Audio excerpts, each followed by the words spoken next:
The Fed's winning its fight on inflation, yet mortgage rates moved higher. This week, we're going to cover on why we saw rates move despite inflation data coming in below expectations, and an important tip for our clients.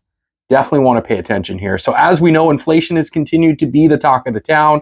There was a ton of interest and anxiety walking into this week with expectation of both consumer price index and producer price index, so both the consumer and wholesale side seeing more volatility in inflation. Yet, despite the odds, we saw a decline on the month over month for both consumer as well as producer, yet interest rates on mortgages moved higher. We're still sitting in that mid 6.7 range, but typically when we see a decline on inflation, as we've seen in weeks and months past, mortgage rates respond positively. And here's why.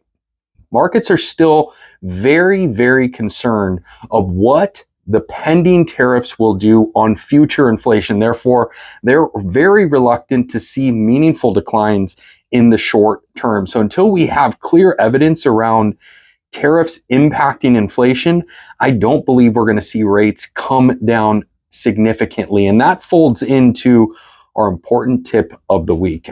As we know, many of our buyers have been waiting on the sidelines for rates to fall. And yes, we know the Fed is going to be cutting rates at some point this year. And with that, if your clients are like mine, they're waiting for that moment. But here's the key.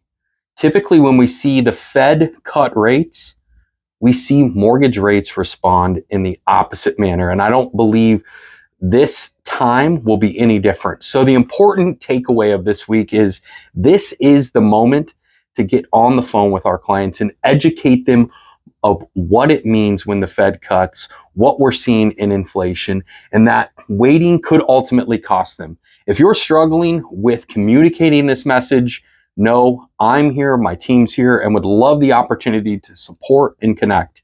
As always, reach out. We're here and happy to help. As always, let's make it a great Friday and an even greater weekend. Thank you.